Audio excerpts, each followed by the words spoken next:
Let us, I call our meeting to order. Let us stand and say the pledge. I pledge allegiance to the flag of the United States of America and to the republic for which it stands, one nation, under God, indivisible, with liberty and justice for all. Let us pray. Father, we invite you into this meeting tonight to give us your wisdom and your guidance and helping us to do the right things for the town of Nashville. Amen. So let me officially call the regular meeting August the 1st at 7 p.m., the Nashville Town Council meeting to order at this time. The first thing on our agenda tonight, and I would like to thank all of you for coming out tonight. It's always nice to see friendly faces and at our meetings and let you know you really care about our precious little town. So the first minutes that we want approval for are the June 6th minutes, 2023, the regular meeting minutes. Are there any corrections to those? If not, do I hear a motion to approve those? Second. All those in favor, let it be known by saying aye. Aye. The next minutes are July the 11th, 2023, regular meeting minutes. Were there any corrections to those minutes? I have a concern about some of the resolutions, for instance, on 34 and 32. They're so small you can't read them, and to be in the minutes, I feel like my minutes would be complete. They need to be lowered. Yeah. With those corrections, are there any, is there a motion to approve these minutes? So moved. All those in favor, let it be known by saying aye. Aye. At this time, we have our public comments. Remember, you have 3 minutes to speak. You come and you say your name and your address. The first person is Linda Wells.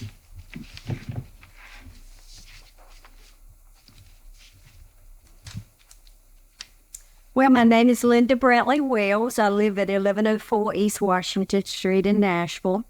Good evening, Mayor, Town Council members, Nashville staff members, and the citizens. Thank you for allowing me to speak tonight and voice my opinion and concern about the consideration of the addition of social districts downtown and at the Nashville Junction as recommended by the Downtown Nashville Strong Advisory Board. Like some of our town council members, I have lived in Nashville my entire life. I have seen many, many changes, some good, some not so good. I realize as a citizen of Nashville, hopefully, we are all here to make our small town a better place for not only ourselves, but for our children, our grandchildren, and our great-grandchildren. I'm certainly aware that everyone is different and enjoys different things in life. My concern tonight is most of all with the social district downtown.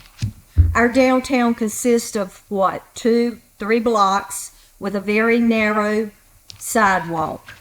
I have absolutely no problem with businesses operating as they wish.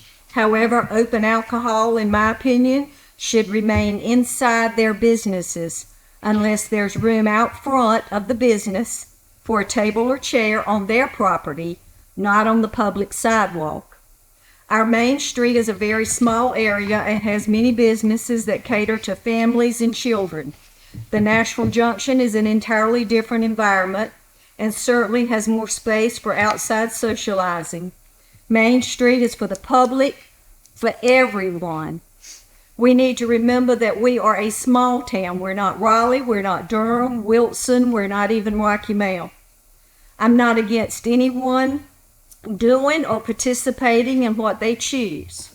However, I am totally for keeping our town as family-friendly as possible, while allowing everyone the freedom on either side to live as they wish. I ask each of you to please consider what makes our town such a desirable place to live in. I believe it's because we're a small town with small town values. Not Raleigh, not Durham, or any of the others. I was hesitant to include this statement, but I firmly believe that if you know the truth in your heart, you have a moral obligation to proclaim it, regardless of the consequences. So let's consider the scenario. We have Nashville. In Nashville, We have on one side of the street the courthouse, where so many people go to court and face charges that will change their lives forever. I'm sure many of these changes are due to drugs and alcohol. And on the other side of the street, we're actually considering a social district where one can walk up and down the street drinking. Please let's at least keep our downtown a family-friendly location, one where we're proud to bring our children to. We must remember to be very protective of these values. Start closing. Or Your they 3 will be minutes are up. Okay, thank you, As Linda. we are seeing every day. Thank you. The next person that's signed, J.T. Winstead, Chief Winstead.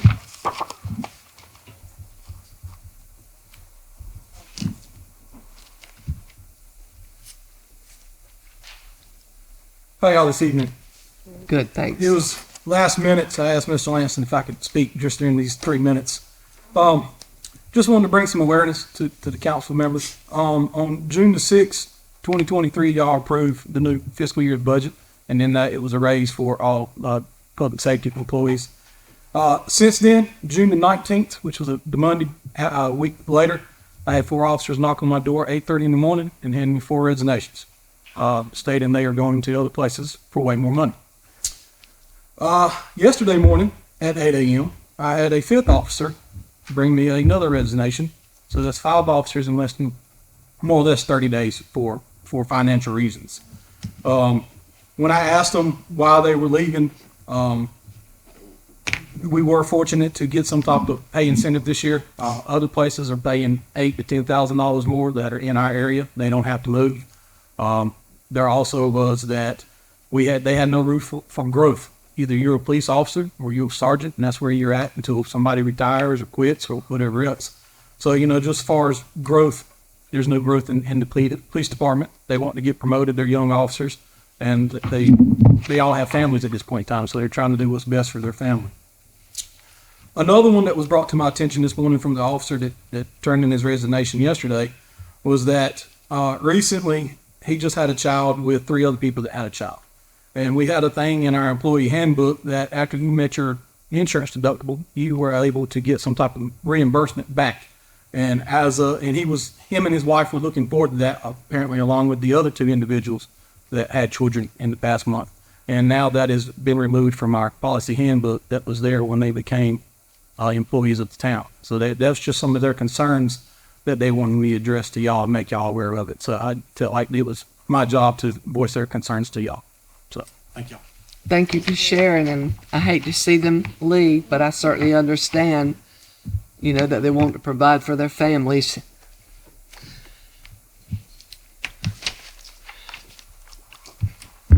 The next item on our agenda is the annexation of the Forest Hill Cemetery, the property around there. Do you want to explain that, Randy, before we have our public hearing? Sure. So, the last council meeting, the town clerk presented a sufficiency of annexation for annexing 6.8 acres, which is in the northeast portion of the Forest Hill Cemetery, into the town. I think most people believe it's already in town. It isn't. So, that resolution was adopted and set a public hearing for tonight on the matter of annexing that property. So this is the time and the place for the published notice on the public hearing, and the council can open the public hearing and take oral or written comments on the annexation of this 6.8 acres. Do I hear a motion that we go into the public hearing? Second. Is there anyone that would like to speak concerning this annexation of the northeast portion of Forest Hill Cemetery? And as he said, I think most people already thought it was part of Nashville. If not, do I hear a motion to close the public hearing? Second. All those in favor, let it be known by saying aye. At this time, we'll take a vote to approve the ordinance 2023-15, annexing the northeast 6.8 acres of the Forest Hill Cemetery into the town of Nashville. Do I hear a motion that we do that? Second. All those in favor, let it be known by saying aye. Thank you so much. It is Carries. The next item is the Fire Station 2 financing resolution. Randy? So as you know, we've received a sizable grant from former Congressman Butterfield to help with Fire Station 2. And the balance of that $4,777,000 that it's going to cost to build that, we have to come up with, the town has to come up with. And the council has decided to pursue borrowing money for that. So anytime a town borrows money, we have to get permission from the local government commission. And we have an application that will be on the September 12th agenda for the LGC's review and approval. One of the things that will complete our application is this finding of necessary, it's a resolution making necessary findings of fact regarding the borrowing of the money for Station 2, and then authorizing the submission of the application. So that's Resolution 2329. It's in the packet. There is one change to what's in the packet. In the first whereas, I had put in a desired interest rate. That doesn't need to be in there, so we can just remove that. It'd be great if we get that or lower. Don't know yet. So if you want, I can read the resolution. Otherwise, I could just summarize the findings of fact that are contained in that resolution. Summarize the facts of it. Okay. Because we've read it. The town and the Gully Fire District have grown noticeably in recent years, and you know there's a need for a fire station in the southeast portion of the Gully Fire District so that our fire department can maintain a 5-minute response to the homes and the structures that are in that. The proposed contract is preferred to a bond issue, meaning, you know, it's preferable that we borrow from a bank versus going out for bonds. We can avoid all the issuance costs with the bonds. That's the second finding of fact. Third is the cost of the financing for the proposed project of a contract of $3 million or less in issuance of general obligation, and the sums to fall due under the contract are adequate, not excessive for the proposed project, because the costs are consistent with the project size of similar size and scope constructed in eastern North Carolina in the last 18 months. Our architect had verified that in the due diligence that she did and putting forth our design for our plan and our bid letting for it. That the town of Nashville's debt management procedures and policies are good because they are consistent with the general statutes, and they've been vetted by the town's auditing firm every year. And it's not anticipated that the town will raise taxes to meet the sums that will fall due under the payment of this debt, and that the town of Nashville is not in default of any debt or obligation at the present time, and that the town attorney has rendered an opinion that the proposed project is authorized by law and is for a purpose for which public funds may be expended pursuant to the Constitution and the North Carolina state statute. That item 9 isn't really applicable, but the net revenues projected from the project will be sufficient to meet the sums that fall due under the post. That's if we were using, if this were a water sewer project and being paid back with water and sewer revenue. But that's not applicable.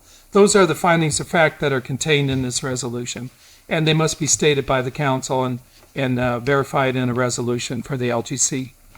Number 6, it is not anticipated that the town of Nashville will raise taxes to meet the sums that will fall due. Do we know that? We do.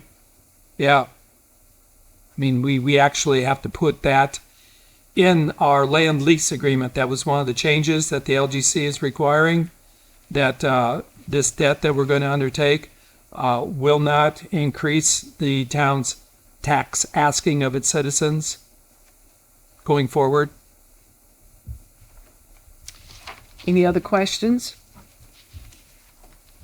If not, do I hear a motion that we approve this resolution 2023-29. Move to approve the resolution.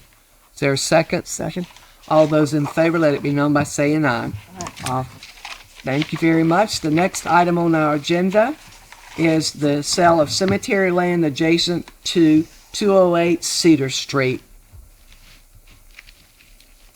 So, I don't think it was last meeting, but maybe the meeting before, we had Kelvin Frazier, who owns property at 208 East Cedar Street, asked the council if it would consider selling a strip of land between that property and the cemetery that lies just west of the one lane going into the cemetery. So the council said we would look into it.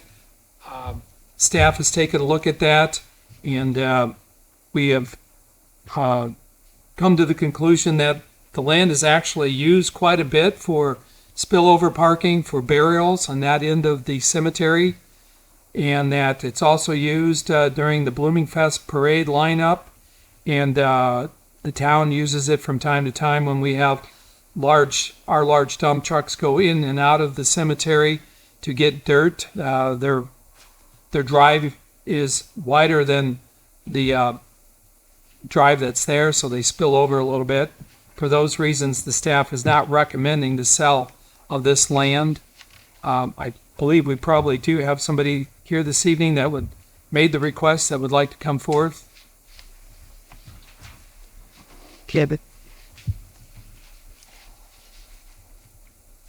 Good evening. Good evening. My situation is I've cut the grass on this little 10-foot stretch of land for 12, 15 years as far as along the house. And I haven't seen any big dump trucks driving through that.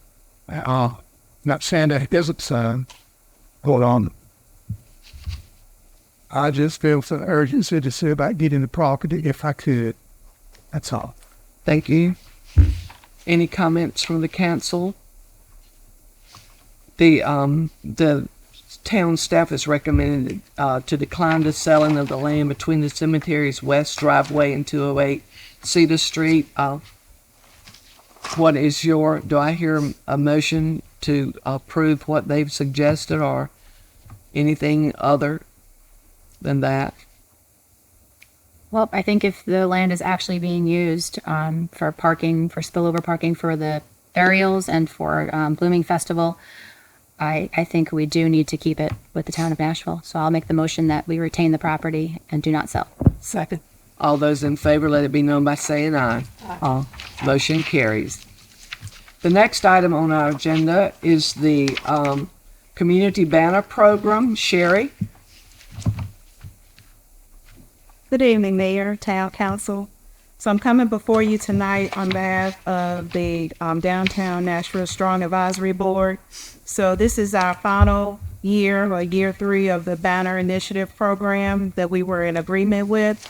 And the Downtown Nashville Strong Advisory Board is recommending the option 2 that was dated, I believe, 7/19/2023 as their option for the new banner design.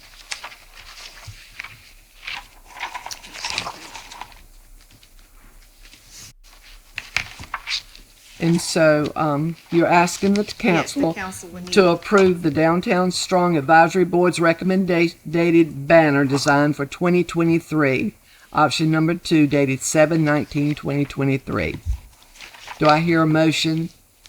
Move to approve motion. Second. All those in favor, let it be known by saying aye. Aye. Motion carries. Thank you, Sherry. The next item on our agenda is the Community Showcase video. Okay, and as you're aware, I'm not sure if you know, the Community Showcase video is currently under the Planning Department's planning page, and the Nicole Rungo from CGI has reached out to me and is interested in helping us update that video. And so she reached out to me, and so I'm just trying to want to make sure that you are aware of what's going on. So everything will be redone, give it a more look, and we have and possibly try to get new businesses in there, just a new fresh video for our town. And once this video is done, so a script will come with it. Like it'd be the same format like they did before. And CGI will reach out to some of the business owners, or they have that listing, and they will probably reach out to the mayor. You may have a part in it, or some of the council members. So just trying to give it a fresh look. And after the video is completed, it will be placed on somewhere on the main Town of Nashville's web page instead of going through so many things trying to get to the planning page. Now, sorry. I was going to ask, do you have any questions for Sherry? I know last time they did it, it was a little bit rushed. I'm hoping this time we can give some input on maybe some residential areas that they should hit, some industrial areas they should hit, some businesses they should hit.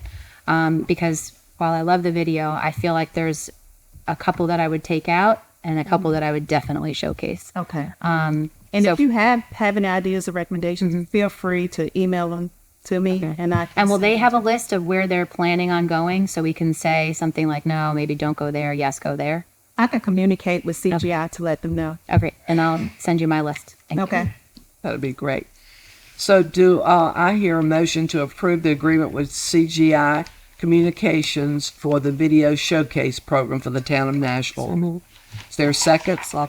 All those in favor, let it be known by saying aye. Aye.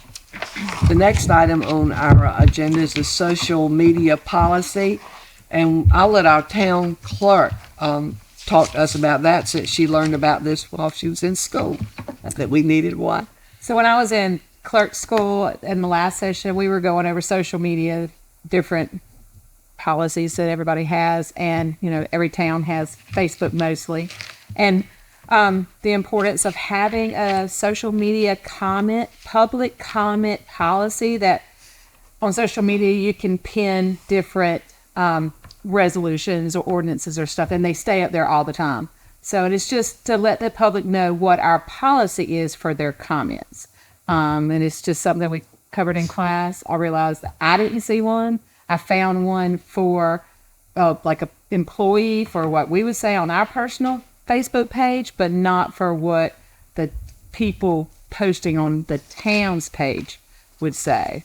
It's not restricting any of the First Amendments. It's just you've got to stick to the what the town has jurisdiction over, and you can't make duplicate comments, and you can't be racist, and you can't Use ugly language. You can't solicit businesses and stuff. So it's I put the policy of UNC government, put that policy together. I just put Nashville's name in there. Okay. Any questions for Lynn? If not, do I hear a motion to approve and adopt a public social media policy for the town of Nashville? Move to approve the policy. Is there a second? Second. All those in favor, let it be known by saying aye. Aye. Motion carries. The next item on our agenda is Sherry Moss again in the Oak Level. Are you talking about that, Randy, the Oak Level Dollar General? I sure can. A while back, this property at the corner of Oak Level Road and Old East Hope Spring Road, it was rezoned so that a Dollar General could be built there.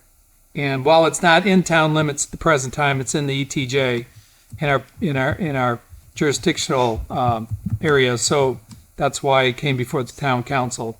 Anyway, as staff was doing the TLC review, the technical review on this, it was asked about sidewalks. The town of Nashville does have a policy and has identified corridors throughout Nashville that we require commercial properties building and developing along those corridors to install sidewalks at the time of development. And this is one of them, East Washington Street from LBJ Chevrolet all the way out to along Oak Level Road, all the way out to the East Old Spring Hope Road. So that was communicated to the engineer representing the developer of this Dollar General, and they are asking if the town would consider a waiver of that sidewalk requirement. So what are your thoughts? I don't know if people walk through the fields to get to No. Dollar General and then But I walk. think we have to plan for the future. I think if we waive this, we're going to be obligated to waive every other person that comes. I think we have to plan for what it will be 20 years from now, and it's going to need sidewalks then. So, do I hear a motion to waiver the sidewalk requirement for the Oak Level Dollar General store? Or denied it. Or deny it, right? I make a motion we deny. Is there a second? Second. All those in favor, let it be known by saying aye. Aye. Those opposed? No. Can I hear your reasoning? A good example is the EMS garage back in 2016. That was on Western Avenue, and we gave that land for this EMS garage, thinking that it would alleviate some of the calls from our fire department. And because it was in a residential neighborhood, we were required that they break the front and sidewalks. It was a residential neighborhood. That far out in Old Spring Hook Road and Oak Level. Well, look at the big sidewalk project we just did on Washington Street. Had all of those businesses had to put sidewalks there, that would have alleviated a ton of that. Eventually, it will be a walkable area.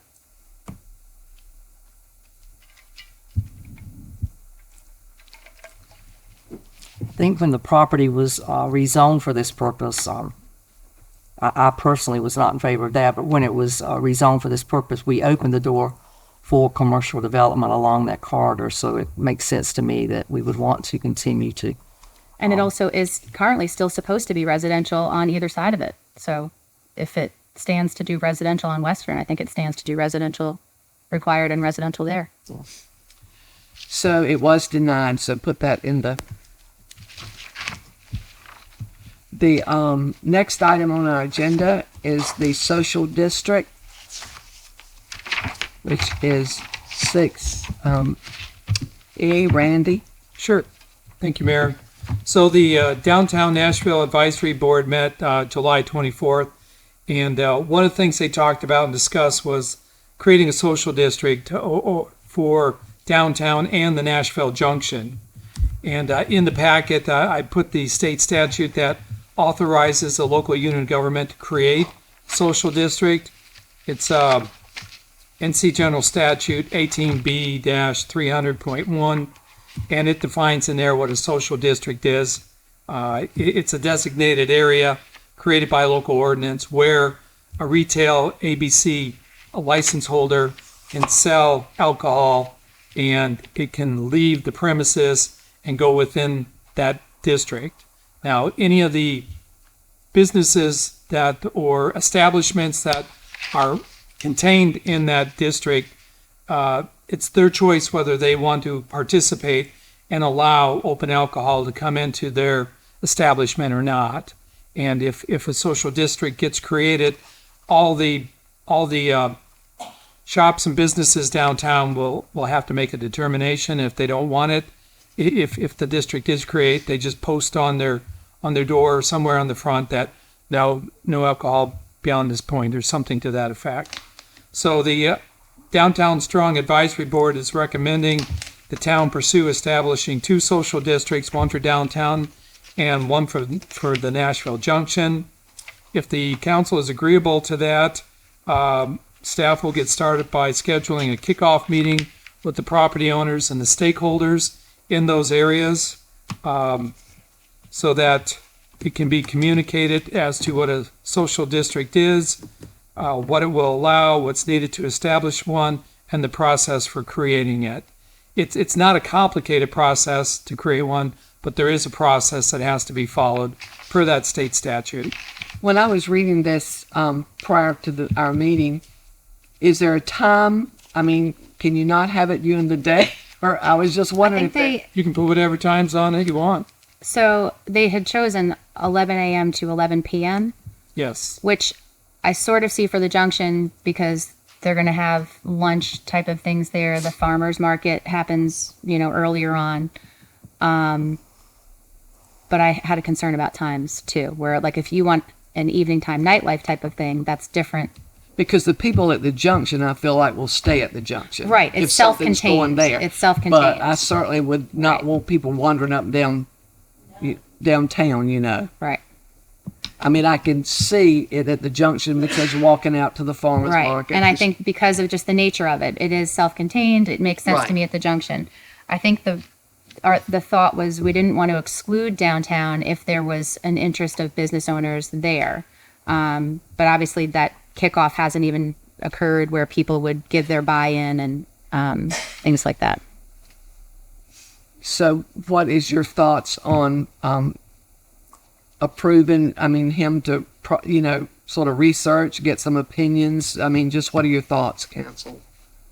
I like to see us gather some more information, Randy, from maybe the downtown area before we were to proceed with it. I also have an issue with us in the time frame that it potentially could be. That would be a problem for me. So I think you need more citizen input. Yeah, I think that'll happen with that kickoff meeting, correct, Randy? Yeah, I mean, that's the That's point what of that's it. for. Right. So you I get think the stakeholders involved. two issues that I don't think are such an issue at the junction that I do think would be an issue downtown as well is just enforcement. Who's going to be enforcing the rules? That's number one. And number two, cleanup. So if you have cups or messes or whatever, who's in charge of that? Like at the junction, it's pretty obvious, but downtown, so those are just And some. like Linda said, downtown you have the limited sidewalks. Right. Where at the junction they can at least walk all around. Right. Randy, one thing we need to address about the sidewalk downtown with the railing, we have ADA requirements, and of late there's some of the storekeepers have been putting merchandise out on the sidewalk, and I think that's an ADA concern. Not enough width to get past. Okay. Do I hear a motion for us to table this social district until we get more information? Well, now, do we make the motion for Randy to have the kickoff meeting to have the citizen input and all and the business input? And then before you make your decision, Right. you have to approve that part of it. well, I'm fine Right. with having the input from the businesses and citizens. Yeah. Right. So I guess we'd vote to approve proceeding with that way. With the with the Establish- meeting with yeah. the stakeholders, right? Right. So do I hear a motion? I'll make that motion. Is there a second? Second. All those in favor, let it be known by saying aye. Aye. Motion carries. The next item on our agenda is our Finance Officer John O'Keefe with some budget amendments. So budget number one is in February we had ordered an HVAC for this building. It needs two. There's currently one in place. It did not get delivered by 6:30 as expected, so we have to put it into this year's budget. So the money that was unspent rolled into fund balance, so we're taking it out of fund balance with this budget amendment. Do I hear a motion that we approve this budget amendment? So Second? Second. All those in favor, let it be known by saying aye. Aye. Budget amendment approved. The second budget amendment was two sponsorships for Park and Rec in the total of $1,200 that we received last year. The money is not going to get spent until this year. Do I hear a motion that we approve this second budget amendment? Move to approve. Second. All those in favor, let it be known by saying aye. Aye. Budget amendment approved. The third is the key cards on the police and fire building. Ordered it, was supposed to be in place by 6:30, was not. Doing the same thing again. Do I hear a motion that we approve budget amendment number 3? Move to approve. Is there a second? Second. All those in favor, let it be known by saying aye. Aye. Motion, budget amendment 3 is approved. Are there any comments from our councilman tonight? Mayor, I just wanted to go back to something that Chief Winston was talking about related to the insurance. And Matt, you're here, aren't you? Wouldn't existing employees be grandfathered? If we've changed a policy, wouldn't the employees who are currently on staff be grandfathered under the old policy? Good evening. So I actually reached out to Lou Bush, the previous HR director. She's with the league now. And it's not a vested benefit because it's voted on each year. So she said that could be taken out from year to year depending on, what our finances look like.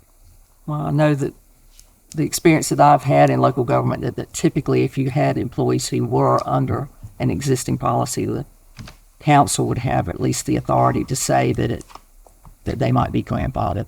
But it would have to be a council decision. Yeah, one thing too, our insurance year is different than our fiscal year. So, we had one employee that has come forth claiming, requesting the $300 deductible that, we went ahead and honored because it's still in the calendar year for the insurance. So, our policy of not reimbursing anybody who reaches the $300 deductible, technically we can't put that into force until we get to January of 2024, the new calendar year. And I guess we also look at it like holiday bonuses. Some years, depending on the finances, it's approved. Some years it's not. Which is everything we can do to keep good policemen. We need to do that, and firemen. So, but anyway. It is a concern when we lose 5 officers in such a short time. Well, I think it's more than the $300 deductible for that. It's a lot to do with the salary. They're getting some higher increases at these other agencies. Matt, have any of them told you about how much the increases were from our department? Have they told you, Chief Winston? Some of them range from $5,000 to $10,000, just depending on what agencies they went to. So one went to Edgecombe County, one going to Nash County, and we're going to Rocky Mount. One moved to Tulsa, Oklahoma. Will Lonnieberg, he's also has family out there, and we had one moved to Sandra. My son Denver Demographics has got just money available for them, and they have different steps. If you've been here for 3 or 4 years, they give paid sentence. If you got education, they have paid sentence, and we have nothing like that to offer. Well, we're going to have to really look at some different and maybe creative ideas to get us good policemen to keep here to protect the citizens, because that's number one, the safety of our citizens, in my opinion. Thank you, Matthew. Any other comments? Yes, I have a question. On July the 1st, we had a shooting on Old Wilson Road and Jackson Way, that area, and it's rare that we have shootings. And I was just wondering if we were going to get any feedback about what happened. And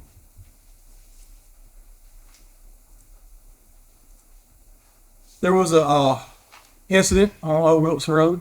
It was juveniles, and in today's society, back 20, 30 years ago, when juveniles had a disagreement, they fought each other with fists.